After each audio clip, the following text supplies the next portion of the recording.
ஐயனார் துணையில் அடுத்து என்ன நடக்க போகுதுன்னு வாங்க பார்க்கலாம். சோழனுக்கு சண்டையில் அப்படியே கையில் வந்து அடிபட்டுருது. அவருடைய மாமா வந்து நல்லா அடித்து விடுவோம். அடுத்து வந்து அவருக்கு பெரிய காயமாக இருக்கு. அதை நிலா பார்த்த உடனே மருந்தெல்லாம் பூசி விடுறாங்க. நிலா கேட்குறாங்க, என்னங்க மனுஷன் அவர், தங்கச்சி பிள்ளைங்க அப்படின்ட்டு தெரிஞ்சும் இத்தனை வருஷம் கழிச்சு உங்களை பார்க்குறாங்க, கொஞ்சம் கூட பாசமே இல்லாமல் இப்படி போய் அடிச்சிருக்காரே, என்ன மனுஷன் இவர் அப்படின்ட்டு சொல்லிட்டு அவங்க வந்து பேசிகிட்டு இருக்கவும், உங்களுக்கு அவரை பற்றி தெரியாதாங்க, அவர் தான் உங்கள் மாமான்னு தெரியாதா அப்படின்ட்டு சோழன் கிட்ட கேட்கவும், சோழன் சொன்னார், இல்லைங்க எனக்கு எதுவும் தெரியாது. நான் சின்ன பிள்ளைய இருக்கிறப்பவே எங்கள் அப்பா வந்து எங்களை சென்னைக்கு கூட்டிகிட்டு வந்துட்டார். அப்போ இருந்து எங்களுக்கு இப்படி சொந்தங்கள்லாம் இருக்குன்னு தெரியாது. இந்த ஊர் கூட நான் கேள்விப்பட்டதே இல்லைங்க. இங்கே வந்ததுக்கப்புறம் தான் அவரை முதல்ல நான் பார்க்குறேன் அப்படின்ட்டு சொல்கிறப்போ, நிலா சொல்கிறாங்க, சேரனனுக்குமா தெரியாமல் இருந்திருக்கும். நான் உங்கள் அம்மா பற்றி, உங்கள் அம்மா சொந்தக்காரங்களை பற்றி அண்ணங்கிட்ட கேட்குறப்பெல்லாம் அண்ணன் வந்து எதுவும் தெரியாது அப்படின்னு தானே சொல்லிட்டு இருந்தாரு. பாருங்க, இப்போ பார்த்தா அண்ணன் என்னடான்னா உங்கள் மாமாவை பார்த்த உடனே மாமா அப்படின்னுட்டு அவரே வந்து அடையாளம் கண்டுபிடிச்சிட்டாரு. உங்களுக்கு ஞாபகம் இருக்கா? உங்களுக்கு ஒரு பாட்டி வேற இருக்காங்க அப்படின்னுட்டு நீங்கள் சொன்னீங்க, ஞாபகம் இருக்குதா சோழன் அப்படின்ட்டு கேட்கவும், சோழன் சொல்கிறாரு, ஆமாங்க, எனக்கு ஒரு பாட்டி இருக்காங்க. நாங்கள் சின்ன வயசாக இருக்கிறப்போ எங்களை பார்க்குறதுக்காக வருவாங்க அப்படின்ட்டு சொல்லவும், அடுத்து சோழன் வந்து சொல்கிறாரு, ஆமாங்க, ஒரே ஒரு விஷயம், எங்கள் தாய் மாமா இந்த ஊரில் இருக்காரு அப்படின்னா அந்த எங்கள் பாட்டி கூட இங்கே இருக்க வாய்ப்பு இருக்குல்ல, ஏன் இந்த ஊரில் வந்து அவங்க இருக்கக்கூடாது, நம்ம வேணா அதை பற்றி பார்க்கலாமே அப்படின்ட்டு சொல்லவும், நிலா சொல்கிறாங்க, ஆமாங்க, உங்கள் பாட்டி எங்கன்னு கண்டுபிடிச்சாலே போதுங்க, உங்கள் அம்மாவை பற்றியும் பல்லவனோட அம்மா பற்றியும் எல்லாமே நம்ம கண்டுபிடிச்சிடலாம் அப்படின்ட்டு சொல்லிட்டு பேசுகிறப்போ, நிலா வந்து சோழனை கூப்பிட்டு அப்படியே உள்ளே போகிறாங்க. உள்ளே போகிறப்போ அங்கிட்டு என்ன நடக்குன்னா, சேரன், பாண்டியன், பல்லவன், நடேசன், சந்தா யாதவ் எல்லாரும் வந்து ஊருக்கு கிளம்புறதுக்காக துணியெல்லாம் எடுத்து வச்சு நிலா என்ன பண்ணுறாங்கன்னா, சேரன் அண்ணன்கிட்ட போய் நிற்கவும், சேரன் வந்து நிலாவை பார்த்துட்டு, என்னப்பா நிலா, நீ ஊருக்கு கிளம்புறதுக்காக ட்ரெஸ் எல்லாம் எடுத்து வைக்கலையாப்பா? நாங்கள் எல்லாரும் எடுத்து வச்சிட்டோம்ப்பா, இனி நீயும் சோழனும் தான் எடுத்து வைக்கணும்ப்பா அப்படின்ட்டு சொல்லவும், நிலா சொல்கிறாங்க, அண்ணே நான்லாம் ட்ரெஸ் எல்லாம் எடுத்து வச்சுட்டேண்ணே ஆல்ரெடி, இப்போ என்ன ஊருக்கு கிளம்புறது மட்டும்தான் மிச்சம் அப்படின்ட்டு சொல்லிட்டு அவங்க சொல்லவும், நிலா வந்து கேட்குறாங்க, அண்ணே உண்மையாக சொல்லுங்கண்ணே, நான் வந்து உங்கள் அம்மா சொந்தக்காரங்களை பற்றி உங்ககிட்ட கேட்டப்பெல்லாம் உங்களுக்கு எதுவுமே ஞாபகம் இல்லை, எதுவுமே தெரியலை அப்படின்ட்டு சொன்னீங்க. இப்போது உங்கள் தாய் மாமாவை பார்த்த உடனே கரெக்டாக அடையாளம் கண்டுபிடிச்சிட்டீங்க, நீங்களே போயும் பேசுனீங்க, கரெக்டாக ஞாபகமும் வச்சுருக்கீங்க. நான் கேட்டப்போ எதுக்குன்னு யாரையுமே தெரியாது அப்படின்ட்டு சொன்னீங்க அப்படின்ட்டு கேட்கவும், சேரன் வந்து சொல்கிறாரு, இல்லைப்பா எனக்கு அப்போ சரியாகவே ஞாபகமே இல்லைப்பா, திடீர்னு மாமாவை பார்த்தப்போ தான்ப்பா எனக்கே ஞாபகம் வந்துச்சு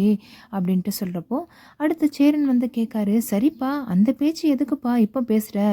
எதுக்கு, நம்ம ஊருக்கு கிளம்பணும்ல, ஏற்கனவே லேட் ஆகிட்டு இருக்குல்ல, துணியெல்லாம் எடுத்து வைக்கணும் அப்படின்ட்டு சொல்ல, நிலா சொல்கிறாங்க, இல்லைண்ணே நான் ஆல்ரெடி துணியெல்லாம் எடுத்து வச்சுட்டேண்ணே அப்படின்ட்டு சொல்கிறப்போ, அடுத்த நிலாவும் கேட்குறாங்க, அண்ணே ஏன்னு நீங்கள் வந்து மறைச்சிங்க, இப்போ பாருங்கள் எனக்கு வந்து ஒரு மாதிரி கஷ்டமாகவே இருக்குது அப்படின்ட்டு சொல்லவும், சேரன் வந்து சொல்கிறாரு, இல்லைப்பா நான் வேணும்னு மறைக்கவே இல்லைப்பா, எனக்கு ஞாபகமே இல்லைப்பா, அவரை பார்த்தப்ப தான்ப்பா எனக்கே ஞாபகம் வந்துச்சு அப்படின்ட்டு சொல்கிறப்போ, நிலா வந்து சோழனை வந்து கூட்டிகிட்டு அப்படியே வெளி பக்கமாக போகிறாங்க. வெளியில் போயிட்டு நிலா வந்து பேசுகிறாங்க, சோழன் உங்கள் அண்ணன் சொல்கிறது ஏதோ தப்பாக இருக்குல்ல, அண்ணன் நம்மக்கிட்ட ஏதோ மறைக்கிற மாதிரி உங்களுக்கு தோணலையா அப்படின்ட்டு கேட்கவும், சோழன் வந்து சொல்கிறாரு, ஆமாங்க, அண்ணன் வந்து அன்னைக்கு நீங்கள் கேட்குறப்போ யாருமே இல்லை, நாங்கள் சின்ன பிள்ளையாக இருக்கிறப்பவே ஊரை விட்டு வந்துட்டோம் அப்படின்ட்டு சொல்லிட்டு இப்போ கரெக்டாக வந்து மாமாவை அடையாளம் கண்டுபிடிச்சிட்டாரு, அப்படி இருக்க எனக்கும் தோணுது அண்ணன் ஏதோ மறைக்கிற மாதிரியே இருக்குது அப்படின்னுட்டு சொல்லவும், நிலா சொல்கிறாங்க, நாம் என்ன பண்ணணும்னா, இப்போ வந்தார்ல உங்கள் மாமா, அவர் வீடை கண்டுபிடிச்சி நம்ம போய் பேசணும், பேசினாலே பாதி உண்மை நமக்கு தெரிஞ்சிடும், உங்கள் அம்மாவை பற்றி நம்ம கண்டுபிடிச்சிடலாம் சோழன், என்ன சொல்கிறீங்க அப்படின்ட்டு சொல்லவும், சோழன் வந்து சொல்கிறாரே, ஏங்க நீங்கள் வேற தங்கச்சி பிள்ளைங்க அப்படின்னுட்டு தெரிஞ்சும் கூட பார்த்தீங்கல்ல, என்னைய பாரபட்சம் இல்லாமல் என்ன அடி அடித்தாருன்ட்டு, நாம் போய் அம்மாவை பற்றி கேட்டால் அவர் என்ன சொல்லுவாருன்னு நீங்கள் நினைக்கிறீங்களா அப்படின்ட்டு சொல்லவும், நீலா சொன்னாங்க, நாம் போய் தான் பார்ப்போமே சோழன், அடுத்து நடக்கிறது அடுத்து பார்த்துக்கலாமே, வாங்க சோழன் போகலாம் அப்படின்ட்டு கூப்பிடவும் சோழன் வந்து சொல்கிறாரு, நான் போய் அண்ணன்கிட்ட ஒரு வார்த்தை சொல்லிட்டு வந்துடவா, அண்ணன் தேடக்கூடாதுல்ல அப்படின்ட்டு சொல்ல நிலா சொல்கிறாங்க, வேணாங்க, இப்போ போய் அண்ணன்கிட்ட ஏதாச்சும் சொன்னால் அண்ணன் கண்டிப்பாக நம்மளை போகவே விட மாட்டாங்க. நீங்கள் தான் பார்த்தீங்கல்ல, நான் போய் அண்ணன் வந்து எதுக்குன்னு எதுவும் மறைச்சிங்க அப்படின்ட்டு கேட்க, அண்ணையா எனக்கு தெரியாது அப்படின்னுட்டு அவர் சொல்கிறாரு. இப்போ வந்து நம்ம அவங்க மாவை தேடி போகிறோம் அப்படின்ட்டு தெரிஞ்சால் போகவே விட மாட்டார் அது அப்படின்ட்டு சொல்லவும்,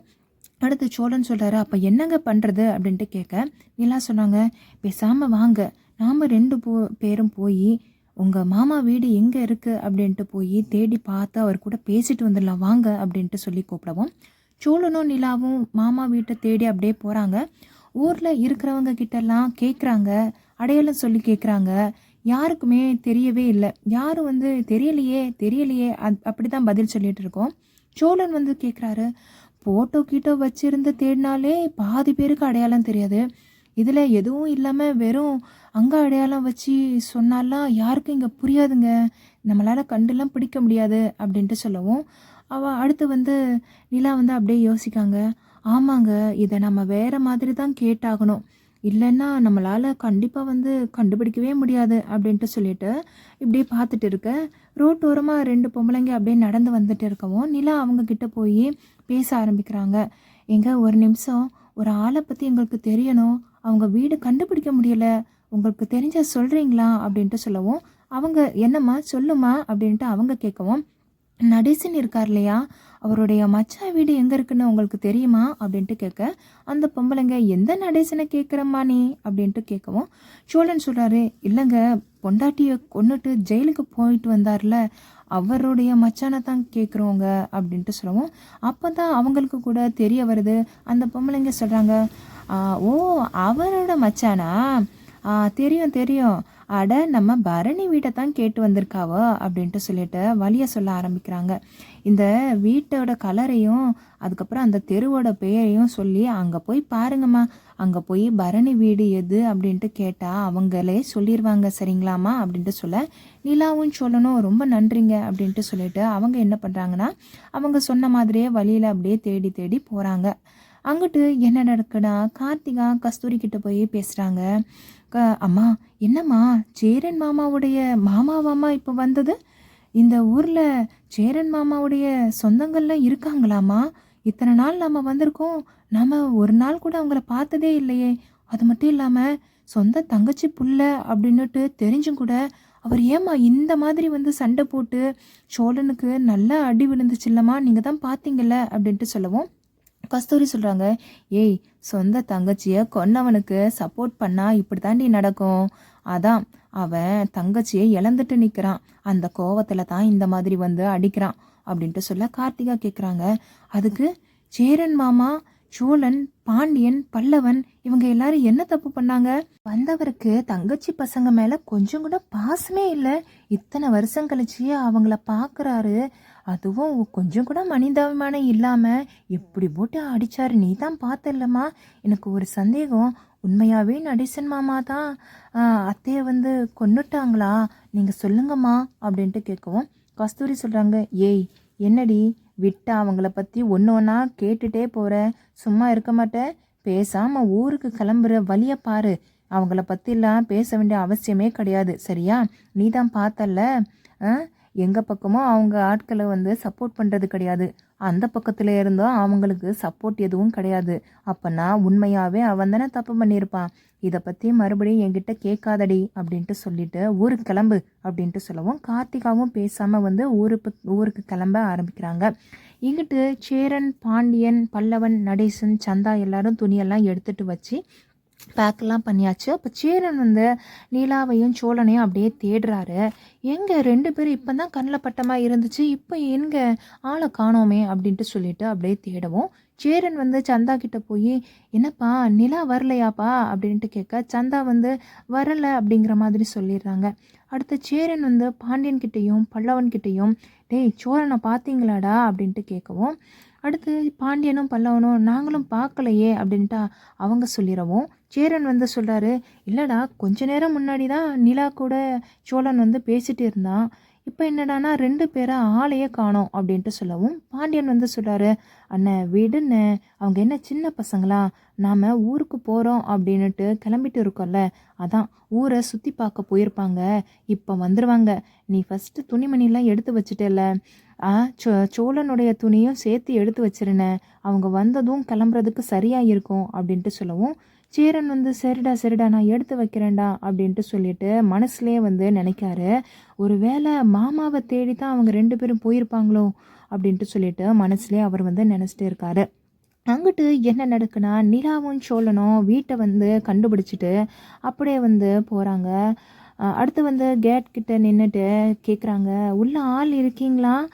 அப்படின்னுட்டு சத்தம் கொடுக்கவும் அங்கே உள்ளே இருந்து ஒரு அம்மா வெளியில் வராங்க. சோழன் வந்து கேட்குறாரு, இது பரணி அவங்களோட வீடு தானே அப்படின்னுட்டு. உள்ளே இருந்து வந்த அந்த லேடியும் சொல்கிறாங்க, ஆமாங்க, நீங்கள் யார், உங்களுக்கு என்ன வேணும் அப்படின்னுட்டு அவங்க கேட்கவும் நிலா சொன்னாங்க, நாங்கள் சென்னையில இருந்து வந்திருக்கோம், கொஞ்சம் அவர் கூட நாங்கள் பேசணும், அவர் இருந்தால் கொஞ்சம் கூப்பிடுறீங்களா அப்படின்ட்டு சொல்லவும் அந்த அம்மா சொல்கிறாங்க, இல்லையே, அவர் இப்போ தான் வெளியில் போனார், வெளியில் போன ஆள் இன்னும் வரலையேம்மா, என்னம்மா பேசணும், ஏதாச்சும் முக்கியமான விஷயமா என்கிட்ட சொல்ல முடியுமா அப்படின்ட்டு கேட்கவும் நிலா சொல்கிறாங்க, ஆமாங்க, முக்கியமான விஷயந்தான், ஆனால் அவர்கிட்ட தான் பேசணும் அப்படின்ட்டு சொல்லவும் அடுத்து அவங்க சொல்கிறாங்க, அவர் என்னுடைய ஹஸ்பண்ட் தாம்மா, உனக்கு ஏதாச்சும்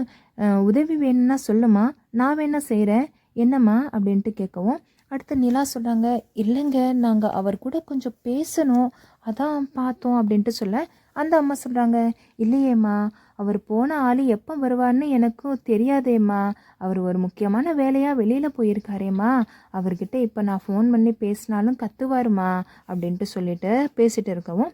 அப்போ வந்து உள்ளே இருந்து ஒரு வயசான பாட்டியோடைய சத்தம் கேட்குது. அந்த பாட்டி வந்து யார் அதுமா அப்படின்ட்டு சொல்லிட்டு சத்தம் கொடுத்துட்டே வந்து அப்படியே நடந்து வராங்க. வந்து யாருப்பா நீங்கள், யார் நீங்கள் அப்படின்னுட்டு சோழனையும் நிலாவையும் பார்த்து அந்த பாட்டி வந்து கேட்குறாங்க. பாட்டியை பார்த்ததும் சோழனுக்கு ஞாபகம் வருது. உடனே சோழன் வந்து பாட்டி பாட்டி நான் தான் பாட்டி சோழன் அப்படின்ட்டு சொல்லவும் பாட்டி வந்து நீயா, நீ யாருப்பா, எனக்கு அடையாளமே தெரியலையேப்பா அப்படின்ட்டு சொல்லவும் சோழன் வந்து சொல்கிறாரு நிலா கிட்ட, நிலா, நான் சொன்னேன்ல, நாங்கள் சின்ன பிள்ளையா இருக்கிறப்போ ஒரு பாட்டி வந்து வருவாங்க, எங்களுக்கு பண்டெல்லாம் வாங்கி கொடுப்பாங்க, எங்களை வந்து பார்த்துட்டு போவாங்க, அந்த பாட்டி இப்போ வரவே இல்லைன்னு சொன்னல, அந்த பாட்டி தான் இவங்க அப்படின்ட்டு சொல்லவும் அடுத்து வந்து நிலாவும் அதை கேட்ட உடனே ரொம்ப சந்தோஷப்படுறாங்க. அடுத்து பாட்டி சொல்கிறாங்க, யாருப்பா நீங்கள், எனக்கு உங்களை அடையாளமே தெரியலப்பா, நீங்கள் சொல்லுங்கப்பா கொஞ்சம் அப்படின்ட்டு சொல்லவும் அடுத்து சோழன் வந்து நான் தான் பாட்டி சோழன் வந்திருக்கேன் பாட்டி அப்படின்ட்டு சொல்லவும் அடுத்து வந்து பாட்டி சொல்கிறாங்க, சோழனா, யார் அது சோழன், எனக்கு ஞாபகம் இல்லையேப்பா அப்படின்ட்டு சொல்லவும் சோழன் சொல்கிறாரு, பாட்டி நான் உங்கள் பேரன் சோழன் வந்திருக்கேன் பாட்டி அப்படின்ட்டு சொல்லவும் பாட்டி சொல்கிறாங்க, பேரனா, யார், சோழனா நீ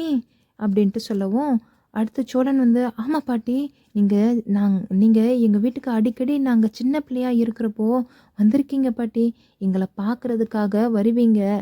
அப்படின்ட்டு சொல்லவும் அந்த பாட்டிக்கு கொஞ்சம் கொஞ்சமாக ஞாபகம் வருது. அடுத்து சோழனை பார்த்துட்டு நீயாப்பா, நீயா அப்படின்ட்டு சொல்லிட்டு அப்படியே கட்டி பிடிக்கிறாங்க. என் பேரன் சோழன், நீயா, எத்தனை வருஷமாச்சுப்பா உங்களெல்லாம் பார்த்து, நல்லா இருக்கியாப்பா அப்படின்ட்டு கேட்டுட்டு இன்னும் உன் கூட 2 பேர் பிறந்தவங்க இருப்பாங்களேப்பா, சேரன் பாண்டியன், அவங்க வரலையாப்பா அப்படின்ட்டு சொல்லவும் சோழன் வந்து அப்படியே பாட்டியை வந்து கட்டி பிடிச்சிட்டு, ஏன் பாட்டி எங்களை பார்க்குறதுக்காக வரவே இல்லை, நீங்கள் எத்தனை வாட்டி தெரியுமா நாங்கள் தேடினோம், உங்களை கண்டே பிடிக்க முடியலை பாட்டி, இப்போ தான் குலதெய்வத்தை பார்க்குறதுக்காக இந்த ஊருக்கு வந்தோம், அப்போ தான் மாமாவையே பார்த்தோம் அப்படின்ட்டு சொல்லவும் அடுத்து வந்து பாட்டி வந்து அழாதப்பா அழாதப்பா, என்னால் உடம்பு சரியில்லைப்பா, அதனால தான்ப்பா உங்களை பார்க்க என்னால் வர முடியலை, எனக்கு கண்ணும் கூட சரியாக தெரியாதுப்பா, அப்போது கொஞ்சம் உடம்புல தெம்பு இருந்துச்சு, அப்படியே தடுமாறி வந்துட்டேன், ஆனால் இப்போ அப்படி முடியலப்பா அப்படின்ட்டு சொல்லிட்டு அவங்க பேசிட்டு இருக்கவும் அடுத்து வந்து பரனுடைய ஒய்ஃப் வந்து அங்கே பக்கத்தில் நின்று என்ன பேசுகிறாங்க இவங்க அப்படின்னுட்டு புரியாமல் பார்த்துட்டு இருக்கவும் அவங்க கேட்குறாங்க, அத்தை இவங்க யார் அத்தை, நீங்கள் தெரிஞ்சவங்க மாதிரி பேசிட்டு இருக்கீங்களே அத்தை அப்படின்ட்டு கேட்கவும் அடுத்து பாட்டி சொல்கிறாங்க, ஏய் உன் அண்ணி பசங்கடி அப்படின்ட்டு சொல்லவும் அடுத்து அந்த பரணி அவங்க ஒய்ஃப் சொல்கிறாங்க, எது அண்ணி பசங்களா, அதாவது பொண்டாட்டிய கொன்னுட்டு ஜெயிலுக்கு போனாரே அவரோட பசங்களா அப்படின்ட்டு சொல்லவும் அந்த பாட்டி ஆமாடி ஆமாம் அந்த பிள்ளைங்க தான் இவங்க அப்படின்ட்டு சொல்லவும் பரணியோட ஒய்ஃப் சொன்னாங்க அத்தை ஏற்கனவே அவர் வந்து ரொம்ப கோவத்தில் இருக்காரு. இதில் இவங்க வீடு தேடி வந்திருக்காங்க அப்படின்ட்டு தெரிஞ்சா பெரிய பிரச்சனையாக ஆயிரும். நீங்கள் ஃபஸ்ட்டு கிளம்புங்க, தயவு செஞ்சு கிளம்புங்கப்பா, கிளம்புங்கம்மா அப்படின்ட்டு சொல்லவும் நிலா சொன்னாங்க இல்லைங்க நாங்கள் சோழனுடைய அம்மாவை பற்றி கேட்டுட்டு போகத்தான் வந்தோம். ப்ளீஸுங்க கொஞ்சம் பாருங்கள், நாங்கள் ரொம்ப நாளாக தேடிக்கிட்டே இருக்கோம், அவங்கள பற்றி எதுவுமே எங்களுக்கு கிடைக்கவே இல்லை. இப்போ தான் இந்த ஊருக்கு வந்ததுக்கப்புறம் தான் கொஞ்சம் நம்பிக்கையே வந்திருக்கு, ப்ளீஸுங்க அப்படின்ட்டு சொல்லவும் அடுத்து பரணி அவங்க ஒய்ஃப் சொல்கிறாங்க இங்கே பாருமா, உங்கள் கூட நாங்கள் பேசுகிறது இவர் பார்த்தாருனாலே போதுமா, எங்களை கொன்னே போட்டுருவாருமா, ப்ளீஸ் கிளம்புங்க நீங்கள் அப்படின்ட்டு சொல்லிவிட்டு அவங்க துரத்தி விடுறாங்க. அப்போ நிலாவும் சோழனும் வந்து அவ்வளோ பேசுகிறாங்க இல்லை நாங்கள் கொஞ்ச நேரம் மட்டும் பாட்டிக்கிட்டே பேசிட்டு போயிடுறோம், எங்களுக்கு அம்மாவை பற்றி ஒரு விஷயம் தெரியணும் அப்படின்ட்டு சொல்லிட்டு அவங்க அவ்வளோ பேசிட்டு இருக்கவும் அடுத்து பரனோட ஒய்ஃப் சொல்கிறாங்க இங்கே பாருங்க அத்தை, உங்களுக்கு தான் இவரை பற்றி தெரியும்ல, கோவக்காரரு, வெளியில் போனால் மனுஷன் எப்போ கூட வரலாம், நீங்கள் இவங்க கூட பேசுகிறது பார்த்தா கண்டிப்பாக நமக்கு தான் பிரச்சனை அத்தை, கொஞ்சம் புரிஞ்சுக்கோங்க அத்தை அப்படின்ட்டு சொல்லவும் அந்த பாட்டியும் சொல்கிறாங்க ஆமாப்பா உங்கள் மாமங்காரன் பொல்லாதவன், ரொம்ப கோவக்காரன், வந்தான்னு நினச்சிக்கோயேன் எங்களை போட்டு பாடாப்படுத்துவான், அதனாலப்பா நீங்கள் இப்போ கிளம்புங்கய்யா அப்படின்ட்டு சொல்லவும் நிலா சொல்கிறாங்க அவங்க அந்த லேடிக்கிட்ட கொஞ்சம் ஒரு பேப்பரும் பெண்ணும் கொண்டு வந்து தர முடியுமா அப்படின்ட்டு கேட்கவும் அவங்க இருங்க அப்படின்ட்டு சொல்லிட்டு உள்ளே வெரஸாக போயிட்டு ஒரு பேப்பரும் பேனாவும் அப்படியே கொண்டு வந்து நிலா கையில் கொடுக்குறாங்க. நிலா என்ன பண்ணுறாங்கன்னா அவங்களுடைய ஃபோன் நம்பரை அப்படியே அதில் எழுதிட்டு பாட்டி கையில் கொடுக்குறாங்க. பாட்டி இங்கே பாருங்கள், இதில் என்னுடைய ஃபோன் நம்பர் எழுதியிருக்கேன் பாட்டி, நான் இங்கே நிற்கிறார் இல்லையா சோழன், அவருடைய மனைவி, சரிங்களா, இந்த நம்பருக்கு ஃபோன் பண்ணுங்க, நாங்கள் உங்கள் கூட பேசுகிறோம் பாட்டி அப்படின்ட்டு சொல்லுவோம். பாட்டி வந்து சோழனையும் நிலாவையும் அப்படியே ஆசீர்வாதம் பண்ணுறாங்க. நீங்கள் நல்லா இருக்கணும்ப்பா, இத்தனை வருஷமாக உங்களை பார்க்காம நான் ரொம்ப வருத்தப்பட்டேன், நீங்கள் எப்படி இருக்கீங்க அப்படின்ட்டு தெரியாமல் வருத்தப்பட்டேன், இப்போ கடவுளாக உங்களை வந்து என் கண்ணு முன்னாடி வந்து கூட்டிகிட்டு வந்து நிப்பாட்டிட்டாரு, ரொம்ப சந்தோஷமாக இருக்குது, நீங்கள் நல்லா இருக்கணும் அப்படின்ட்டு சொல்லிட்டு ஆசீர்வாதம் பண்ணிவிட்டு பாட்டி சொல்கிறாங்க சரிம்மா நீங்கள் கிளம்புங்க, நான் வந்து ஃபோன் பண்ணுறேன் சரிங்களா, அவன் வந்துட போகிறான், கிளம்புங்கய்யா கிளம்புங்கம்மா அப்படின்ட்டு சொல்லவும் சோழனும் அப்படியே பாட்டி வந்து கட்டுப்பிடிச்சிட்டு பாட்டி நான் வந்து ரொம்ப ரொம்ப உங்களை மிஸ் பண்ணேன் பாட்டி, கண்டிப்பாக நீங்கள் ஃபோன் பண்ணணும் பாட்டி அப்படின்ட்டு சொல்லவும் பாட்டி சொல்கிறாங்க சரிப்பா நான் கண்டிப்பாக ஃபோன் பண்ணுவேன், நீங்கள் கிளம்புங்க அப்படின்ட்டு சொல்ல பரணியோட ஒய்ஃப்னு சொல்கிறாங்க ப்ளீஸ் இங்கே பாருங்கள் தயவு செஞ்சு கிளம்புங்க, அவர் வரக்கூடிய நேரமாச்சு, வந்தாருன்னா பெரிய பிரச்சனை ஆயிரும், நான் அத்தைக்கிட்ட சொல்லி உங்ககிட்ட பேச வைக்கிறேன், நீங்கள் இப்போ கிளம்புங்க அப்படின்ட்டு சொல்லவும் சோழனும் நிலாவும் அப்படியே பாட்டியை பார்த்துட்டு அப்படியே கட்டிப்பிடிச்சு ஆசீர்வாதம்லாம் வாங்கிட்டு சொல்லிட்டு அப்படியே வந்து கிளம்பி வந்துட்டு இருக்காங்க. அங்கிட்டு சேரன் வந்து நினச்சிட்டே இருக்காரு, போன 2 பேரும் ஆளையே காணோம், ஒருவேளை மாமாவை தேடி தான் கிளம்பி போயிருப்பாங்களோ, பிரச்சனை வந்துடக்கூடாதே அப்படின்ட்டு சொல்லிட்டு சேரன் வந்து பாண்டியன்கிட்டையும் பல்லவன்கிட்டையும் சொல்லிட்டு கிளம்ப பார்க்க இந்த எபிசோட் அப்படியே முடியுது.